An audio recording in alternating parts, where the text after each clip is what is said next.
मेरी पत्नी रोज़ तैयार होकर मेरे बड़े भाई के कमरे में जाती और कमरे से चीखों की आवाज़ आती। जब भी वो बाहर आती तो उससे सही से चला नहीं जाता। मेरा नाम सुमित है।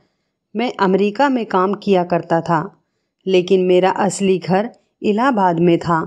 मेरी एक कहानी रोंगटे खड़े कर देने वाली है, जिसे सुनकर आप हैरान रह जाएंगे। मैं जब 5 साल का था तब मेरे माँ बाप की एक कार एक्सीडेंट में मौत हो गई। उसके बाद से मेरे बड़े भाई ने ही मेरा ध्यान रखा, मुझे पढ़ाया लिखाया, इस काबिल बनाया कि आज मैं पढ़ लिख कर अमेरिका में बहुत अच्छी नौकरी कर रहा हूँ। अब मैं शादीशुदा हूँ। मेरी पत्नी का नाम काजल है। मेरी शादी 6 महीने पहले ही हुई थी। मैंने अपनी पसंद की शादी की थी। मेरे एक दोस्त की शादी थी और इसी की शादी में मैंने काजल को पहली बार देखा था। वो कम उम्र और खूबसूरत होने के साथ साथ बहुत ही शर्मीली लड़की थी और इसी बात ने मुझे उसकी तरफ दीवाना कर दिया था। मेरे माँ बाप तो नहीं थे, लेकिन बड़े भैया और भाभी थे। जैसे ही मैंने अपने भैया और भाभी को काजल के बारे में बताया तो मेरी भाभी बहुत खुश हुई और कहने लगी, ये तो बहुत अच्छी बात है, मुझे भी किसी का साथ मिल जाएगा और तुम्हारा भी घर बस जाएगा। चलो अच्छा है, मैं लड़की ढूंढने के झंझट से भी बच जाऊंगी। मैं अमेरिका से कुछ दिनों की छुट्टियों पर आया हुआ था, क्योंकि मेरी नौकरी बाहर थी और मैं सालों से बाहर काम किया करता था। इसलिए मैंने भाभी से कहा कि वह मेरी चटमंगनी पट ब्याह कर दे। मैं अब 2 साल से पहले यहाँ दोबारा लौटकर नहीं आ सकूँगा। भाभी मेरा रिश्ता लेकर काजल के घर गई। काजल के घर वाले भी बहुत खुश हुए और इस रिश्ते के लिए राजी हो गए। इसी तरह 1 महीने के अंदर अंदर मेरी और काजल की शादी हो गई और वो मेरी दुल्हन बनकर हमारे घर चली आई। शादी की पहली रात थी। मैंने काजल पर पूरी तरह से अपना हक जमा लिया था और साथ ही साथ उसे ये भी बता दिया था कि मेरे बड़े भैया मेरे बाप की जगह है और उन्होंने हमेशा ही मुझे अपनी औलाद की तरह पाला है और अपनी औलाद की तरह ही समझा है। उन्होंने मेरी हर ज़रूरत को, हर जिद को पूरा किया है।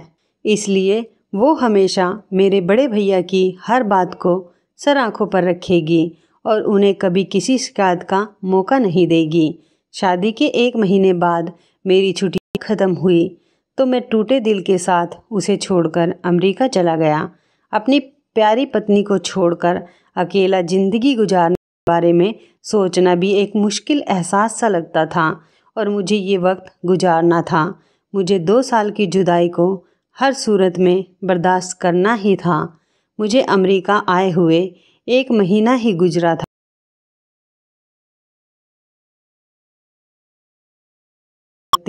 उसकी रोती हुई आवाज़ सुनकर मेरी तो जान निकल गई थी।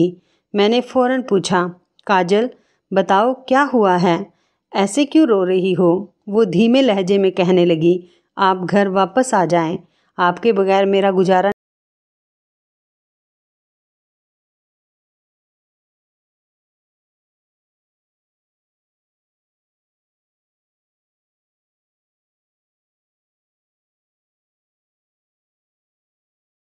घर वापस आ जाओ।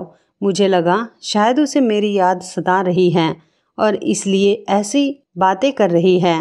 मैंने उसे मोहब्बत से समझाया कि मेरा इस तरह बार बार वापस आना आसान नहीं है।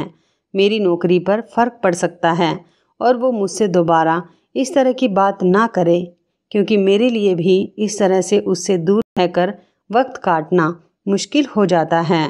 मेरी बात सुनकर वो खामोश हो गई। फिर दोबारा उसने कभी वापसी का कोई जिक्र ही नहीं किया और मुझे लगा कि सब कुछ ठीक हो गया है। मुझे काजल की और घर की बहुत याद आ रही थी। मैंने सोचा कि कुछ दिनों की छुट्टी लेकर वापस घर चला जाता हूँ। मैंने अपने ऑफिस में एप्लीकेशन लगाई। मुझे छुट्टियों की मंजूरी मिल गई। मैंने सोचा फ़ोन करके नहीं बताऊँगा कि मैं घर वापस आ रहा हूँ। मैं सबको सरप्राइज़ देना चाहता था। मैं अचानक से घर लौटा था काजल को भी सरप्राइज़ देना चाहता था, लेकिन काजल की शक्ल देखकर तो मैं खुद सरप्राइज हो गया था। वो ऐसे पेश आ रही थी जैसे उसे मेरा आना बिल्कुल भी अच्छा नहीं लगा हो, या फिर मेरी मौजूदगी में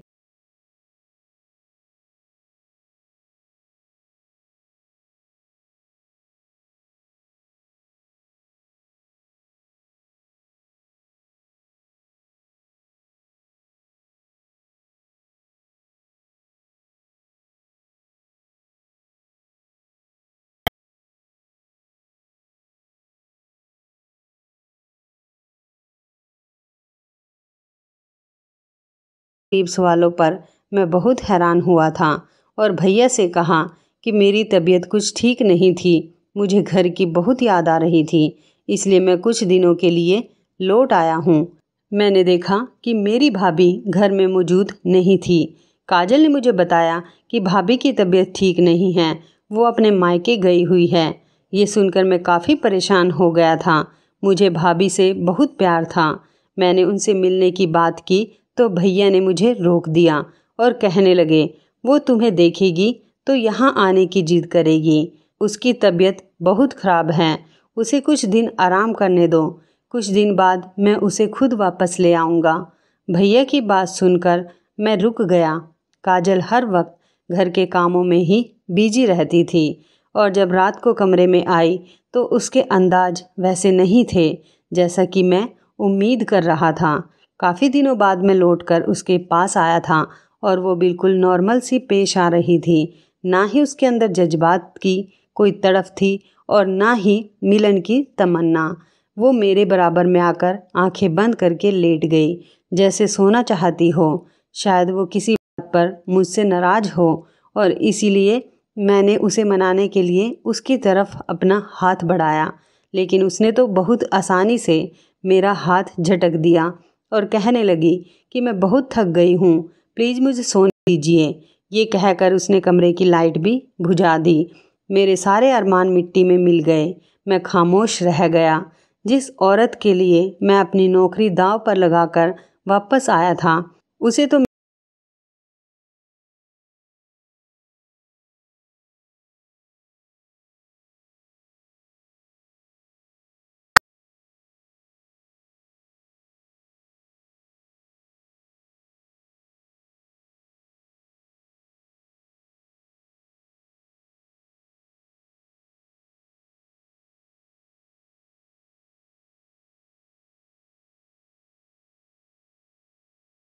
हो और इसलिए कमरे से निकली हो। मैंने भी तो जानबूझकर कितने दिनों तक उससे दूरी इख्तियार कर रखी थी। मैं उसके पीछे पीछे कमरे से बाहर निकला तो वो मुझे भैया के कमरे में जाती हुई दिखाई दी। रात के इस वक्त भाई के कमरे में उसका क्या काम था, जबकि भाभी भी घर में नहीं थी। मैं सोच में पड़ गया था। मुझे अपने भैया और काजल दोनों पर ही बहुत भरोसा था, इसलिए मेरे दिल में एक बार भी उनके खिलाफ कोई बात नहीं थी और मैं भैया के कमरे की तरफ बढ़ गया कि शायद वो किसी काम से वहाँ पर गई हो। लेकिन कमरे के दरवाजे पर पहुँच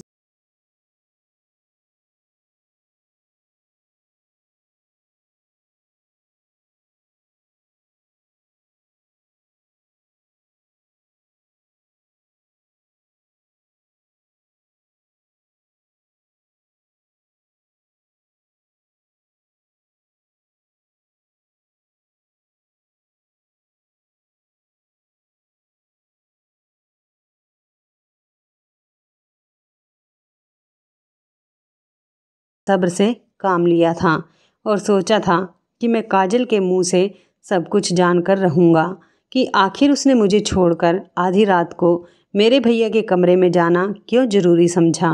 मैं कमरे में जाकर वापस बैठ गया और फिर काफ़ी देर के बाद जब काजल वापस लौटी तो मुझे जगा हुआ देखकर उसके चेहरे का रंग बदल गया। मैंने उससे पूछा कि तुम कहाँ पर गई थी, तो वो घबरा कर कहने लगी कि मैं हवा खाने के लिए ऊपर छत तक गई थी। उसके झूठ ने मेरा शक यकीन में बदल दिया था, क्योंकि मैं जान गया था कि वो मेरी आंखों में धूल झोंक रही है। लेकिन मेरे भैया ऐसा कैसे कर सकते थे? वो तो मेरे सगे भाई हैं, जिसे मैंने अपने बाप का दर्जा दे रखा था और मेरे भैया अपनी पत्नी से बहुत मोहब्बत करते थे। वो अपनी पत्नी को धोखा नहीं दे सकते थे। तो फिर आधी रात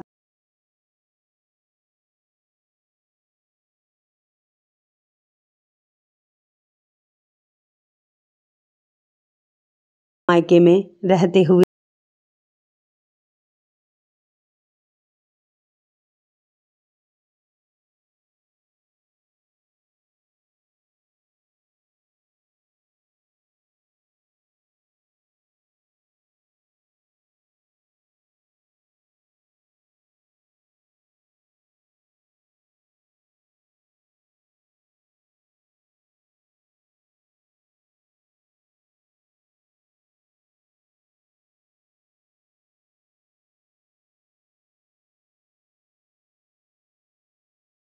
अपनी आंखों से देख रहा था।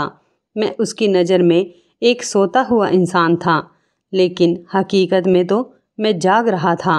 रात को इस वक्त अपनी पत्नी को तैयार होता देखकर मुझे हरगिज़ भी खुशी नहीं हो रही थी, क्योंकि मेरी पत्नी मेरे लिए तैयार नहीं हो रही थी, बल्कि उसकी ये तैयारी तो मेरे बड़े भैया के लिए थी। मेरा वो बड़ा भाई जिसे मैंने अपने बाप का दर्जा दे रखा था।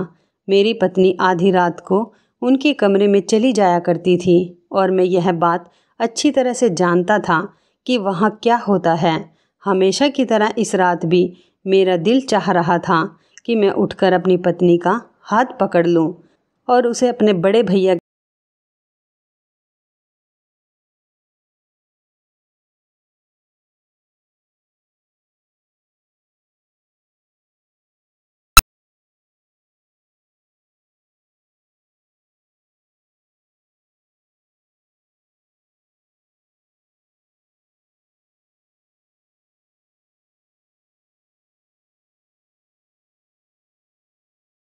रातों से बाहर थी, क्योंकि इतनी रातों में एक रात भी ऐसी नहीं आई थी जो उसने मेरे साथ गुजारी हो। मैं हर रात उसे पाने की हसरत लिए बिस्तर पर पड़ा रहता था और वो मुझे नज़रअंदाज करके कमरे से निकल जाती थी। मेरे भैया उसके साथ कैसा ही सलूक क्यों ना करते, लेकिन वो वापस नहीं आती थी और सारी रात उसी के साथ रहती थी। आज भी वो जिस तरह तैयार हुई थी, मेरी नज़र उसके खूबसूरत वजूद पर जमी हुई थी और फिर वो खामोशी से कमरे से बाहर निकल गई और थोड़ी देर बाद अजीबोगरीब आवाज़ों का सिलसिला शुरू हो गया और मैं बस अपने बिस्तर पर लाचारों की तरह पड़ा रहा। लेकिन मैं अच्छी तरह से जानता था कि मेरे भैया के कमरे में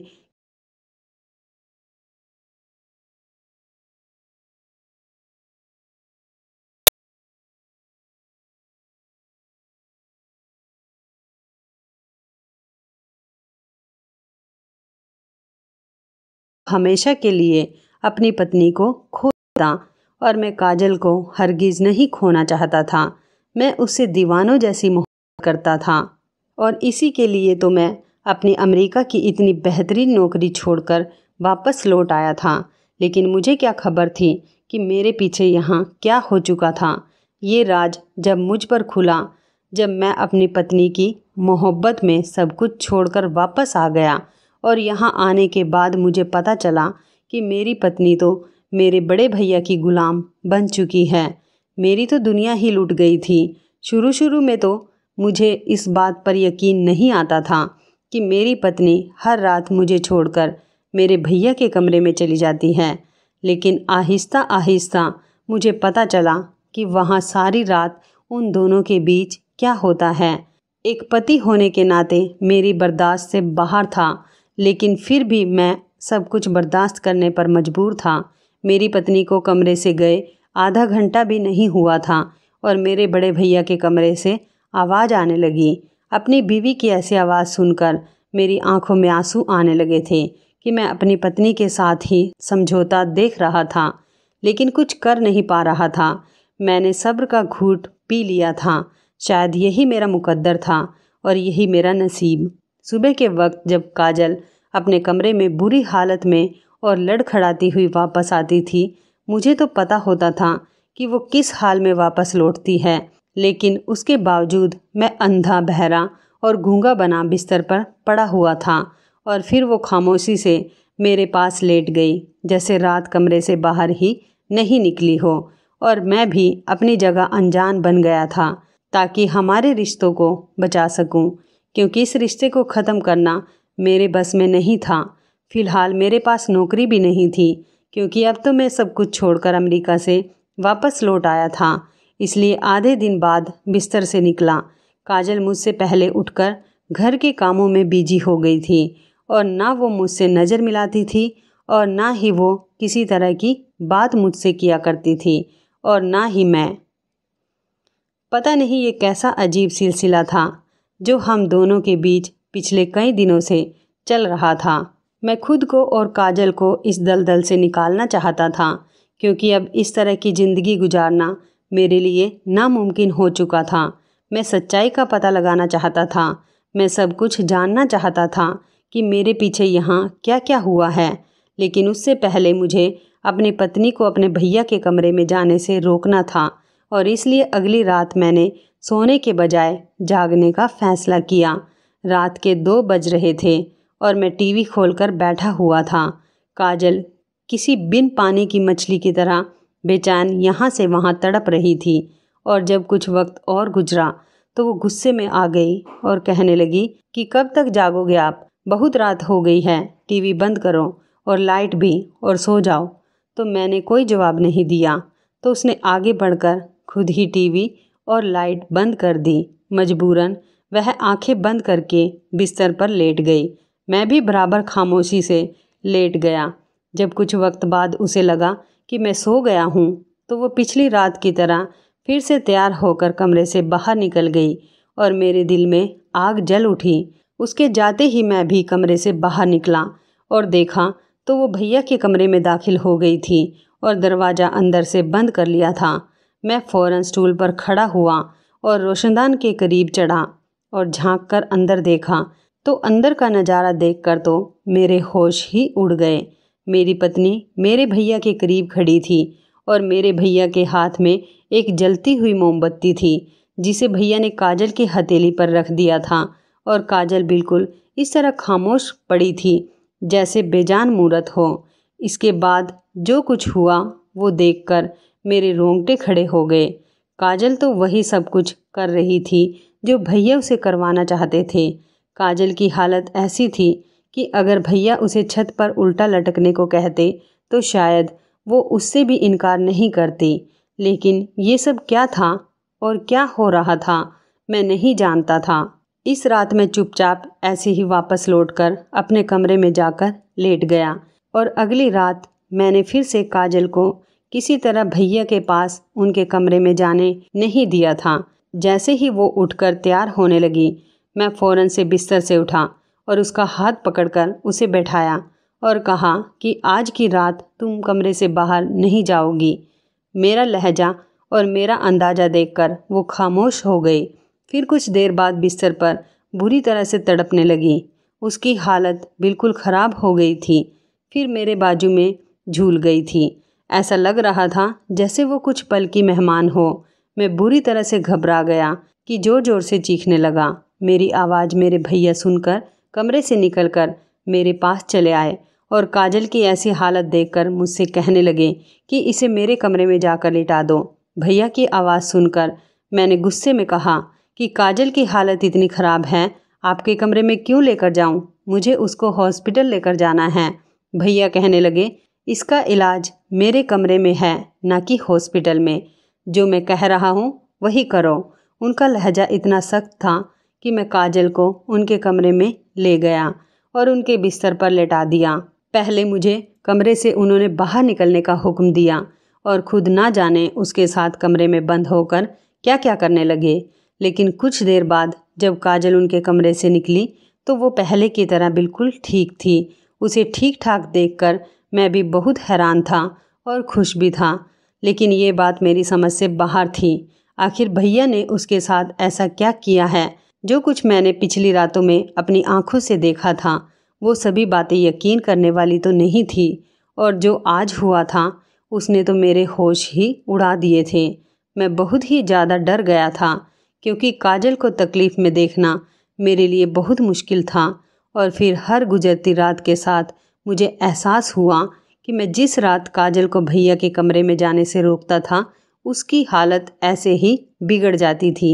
मुझे वापस आए हुए 15 दिन से ज़्यादा हो चुके थे, लेकिन एक रात भी काजल ने मेरे साथ नहीं गुजारी थी, बल्कि वो हर रात भैया के कमरे में चली जाती थी और मैं ये सब कुछ देखकर भी अनजान बन जाता। अगर मेरी जगह कोई और होता तो सीधे अपने भैया का गिरेबान पकड़ता और अपनी पत्नी को भी कटघरे में खड़ा कर देता। लेकिन मसला ये था कि मैं रिश्तों को खोने से डरता था। माँ बाप के चले जाने के बाद मेरे बड़े भैया ही मेरे लिए सब कुछ थे और काजल वो तो मेरी मोहब्बत, मेरी ज़िंदगी थी। लेकिन वह दोनों मिलकर जो कुछ भी कर रहे थे उसके पीछे क्या वजह थी, ये जानने के लिए मैं घर से निकल गया था और सीधे अपनी भाभी के मायके पहुंचा, क्योंकि मेरे पीछे यहाँ जो कुछ भी हुआ था अगर इसके बारे में किसी को कुछ पता था तो वो थी मेरी भाभी। जब मैं भाभी के दरवाजे पर गया और मैंने उनका दरवाज़ा खटखटाया, भाभी ने दरवाज़ा खोला और वो मुझे देखकर पहले तो बहुत हैरान हुई और फिर खुशी से मेरा हाथ पकड़कर मुझे अपने घर के अंदर ले गई और कहने लगी, मैंने तुम्हें बहुत याद किया। मैं पिछले 2 महीनों से यहाँ पड़ी हुई हूँ और तुम्हारे भैया ने एक बार भी पलटकर मुझे नहीं देखा। मैंने हैरानी से पूछा कि आपकी तबीयत ठीक है? मुझे तो बताया गया था कि आप बीमार हैं। भाभी ने हंसकर मेरी तरफ देखा और कहने लगी, बीमार मैं नहीं बल्कि वो लोग हैं जो मुझे बीमार कर रहे हैं। इलाज की ज़रूरत उन लोगों को है, मुझे नहीं। भाभी का अंदाज बहुत अजीब था। मैंने कहा, भाभी मुझे सच सच बताएं कि मेरे पीछे यहाँ पर क्या क्या हुआ है। मैं जब से यहाँ आया हूँ भैया और काजल का रवैया देखकर मैं बहुत परेशान हूँ। मेरी पत्नी तो मेरी रही ही नहीं, मैं जाऊँ तो कहाँ जाऊँ? मुझे परेशान देखकर भाभी ने तसल्ली दी और कहने लगी, सब कुछ ठीक हो जाएगा, तुम फिक्र मत करो। और फिर भाभी ने मुझे एक ऐसा राज बताया जिसे सुनकर मेरे रोंगटे खड़े हो गए। जो कुछ मैं देख रहा था वो वैसा नहीं था जैसा मुझे नज़र आ रहा था। सारी हकीकत जानकर मेरी तो जान ही निकल गई थी। आज भाभी के पास आकर मुझे पता चला कि सब कुछ ठीक नहीं हुआ था, बल्कि पूरी तरह बिगड़ गया था। भाभी ने बताया, एक दिन जब मुझे काजल ने रोते हुए फ़ोन किया था, दरअसल वह बहुत ज़्यादा परेशान थी क्योंकि भैया ने उस पर जादू करवाना शुरू कर दिया था और उसकी तबीयत बहुत ज़्यादा ख़राब रहने लगी थी। मेरे भैया मेरी शादी नहीं करवाना चाहते थे क्योंकि मेरे भेजे हुए पैसों से वो शहर में अपने नाम की जायदाद बना रहे थे और वो नहीं चाहते थे कि मेरी फैमिली बने। इसलिए उन्होंने मेरी शादी तो करवा दी, लेकिन मेरे अमेरिका वापस जाने के बाद भाभी मेरी पत्नी को भैया के नापाक इरादों से बचा नहीं पाई और भैया ने मेरी पत्नी को कई तरीक़ों से तंग करना शुरू कर दिया था। लेकिन जब काजल तकलीफ़ बर्दाश्त करती चली गई तो उन्होंने काले जादू का इस्तेमाल शुरू किया और काजल को अपने काबू में कर लिया। आधी आधी रात को वो काजल को अपने जादू के असर में करके उस पर पढ़ाई करते, कभी उसका हाथ जलाते तो कभी उसको पढ़ पढ़ कर तकलीफ़ देते और इसलिए उसकी ऐसी आवाज़ें निकलती थी, लेकिन वह कभी भी भैया के खिलाफ़ नहीं जाती थी। भैया उस पर काला जादू कर रहे थे जिससे वो ज़िंदगी भर के लिए ना सिर्फ उनकी गुलाम हो जाती बल्कि वह बेऔलाद भी रहती। भाभी ने भैया को रोकना चाहा तो भैया ने उनकी बात नहीं मानी और इसलिए भाभी ने गुस्से में घर छोड़ दिया था। भैया दौलत के लालच में इस कदर अंधे हो गए थे कि उन्होंने सारे रिश्तों को एक साथ दांव पर लगा दिया था। काजल भी हर रात इस जादू के असर में उनके कमरे में पहुंच जाया करती थी और जिस रात नहीं जाती थी उसकी तबीयत बिगड़ जाती थी। ये सब सुनकर मेरी जान निकल गई थी। फिर भाभी ने मुझे उस जादूगर का पता दिया जिसके साथ मिलकर भैया ये सब कुछ करवा रहे थे। भाभी ने कहा कि अगर तुम अपने भैया से ज़्यादा पैसे उस जादूगर को दोगे तो वह तुम्हारे लिए काम जरूर करेगा और सब कुछ ठीक हो जाएगा। मैंने ऐसा ही किया और उस जादूगर को बहुत ज़्यादा पैसे दिए तो उसने ना जाने ऐसा क्या किया कि भैया का जादू ही उल्टा पड़ गया। काजल ने तो उनके कमरे में जाना छोड़ दिया था, लेकिन अब हर रात उनके कमरे से उनके चीखने की आवाज़ आने लगी थी। कुछ दिन ये सिलसिला ऐसे ही चलता रहा और फिर एक दिन भैया ने खुद हमारे कदमों में गिरकर हमसे माफ़ी मांग ली, क्योंकि वो बहुत तकलीफ़ में थे और इस तकलीफ़ से निकलना चाहते थे। मैंने भैया को माफ़ कर दिया था, लेकिन अपने रास्ते उनसे अलग कर दिए थे। मैंने हमेशा के लिए अमेरिका वाली नौकरी छोड़ दी थी और काजल के साथ एक अलग मकान में शिफ्ट हो गया था। कभी कभी रुपए, पैसे और जायदाद इंसान से उसके रिश्ते को दूर कर देते हैं और मेरे साथ भी ऐसा ही हुआ था। जायदाद के लालच में आकर मेरे भैया ने हर रिश्ते को खो दिया था। ना ही भाभी उनके साथ थी और ना ही काजल और मैं। क्या आप लोगों ने भी आज की दुनिया में ऐसे लालची लोगों को देखा है, जिन्हें दौलत के आगे रिश्तों की कोई परवाह नहीं होती? अब मैं और काजल, हम दोनों ने अपनी एक अलग ही दुनिया बसा ली थी। मैं अब इलाहाबाद में ही काम करता था, कहीं भी किसी भी शहर में। अब काजल को अकेले छोड़कर नहीं जाऊंगा। तो इस कहानी के बारे में आपकी क्या राय है, कमेंट करके ज़रूर बताइएगा। दोस्तों, आपको हमारी ये मज़ेदार कहानी कैसी लगी, आप हमें कमेंट बॉक्स में ज़रूर बताएं। यदि आपके पास भी ऐसी कोई प्यारी सी कहानी है या फिर ऐसी कोई और कहानी जिससे कुछ शिक्षा मिले, तो आप हमारे साथ उसको ज़रूर शेयर करें। दोस्तों, यदि आपको हमारी ये वीडियो अच्छी लगे तो आप हमारी इस वीडियो को लाइक शेयर ज़रूर करें और ऐसी ही दिल को छू लेने वाली प्रेरणादायक कहानियाँ सुनने के लिए हमारे चैनल को भी सब्सक्राइब करें।